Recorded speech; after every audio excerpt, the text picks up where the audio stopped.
Nobody tells you that survival looks like sitting in your driveway in your car for an extra 5 minutes before you go inside.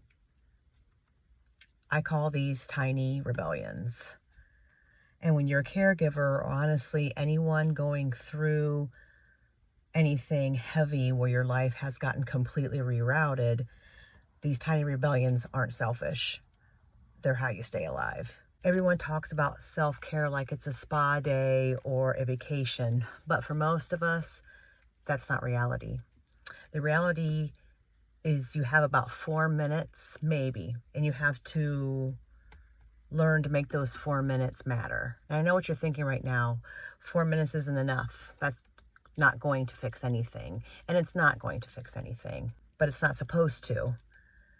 It's supposed to remind you that you're still in there, that there's still a piece of you left that you're hanging on to. Because here's what no one tells you about long-term caregiving or long-term anything that's slowly draining you. You don't lose yourself all at once. You lose yourself in tiny pieces.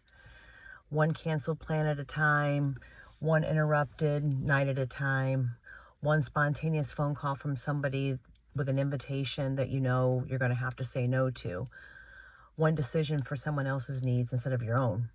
And the only way to fight that is in tiny pieces too. So here are some of mine, and I want you to think about yours as I go through them. Number one is the driveway sit. Coming home from work, just sitting in your driveway, turning off your vehicle, no phone, no music, no interruptions, just peace and quiet. Just relax for 5 minutes before you walk into your house.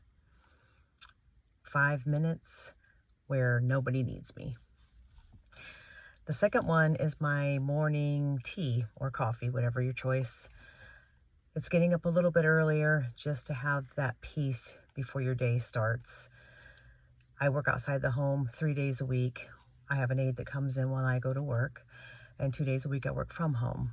And regardless of whether I'm in or out of the home that day, I still do this just to have that moment of relaxation and peace before my day starts. I'm just Heather, not a caregiver, not a daughter managing medications, moods, and appointments. Just me with a cup of tea, watching it get light outside. But here's the one that surprised me most. It's writing things down. It doesn't have to be a pretty leather-bound journal or anything like that. It can be as simple as just writing things down on the Notes app on your iPhone. When you write it down, it's yours, and nobody can take that from you. And now here's the part I really need you to hear. Sitting in your driveway for the extra 5 minutes is going to make you feel selfish. Getting up early in the morning and just sitting and relaxing and enjoying yourself for a few minutes before you know you have to start doing something is going to make you feel selfish. Taking 5 minutes to write something down is going to make you feel selfish. That guilt is the guilt spiral talking. Here's what I know to be true. Actually, the most selfish thing that you can do is run yourself completely empty. Because when you're empty, you're unable to give anything to anyone else. An empty caregiver helps no one. So I want to know yours. What's your tiny rebellion? It doesn't have to be big. It doesn't have to be pretty. It just has to be yours. Leave it in the comments. When we share our tiny rebellions, it just gives us permission to have them, and they're ours. I'm Heather. Welcome to my YouTube channel. And today, go find your tiny rebellion.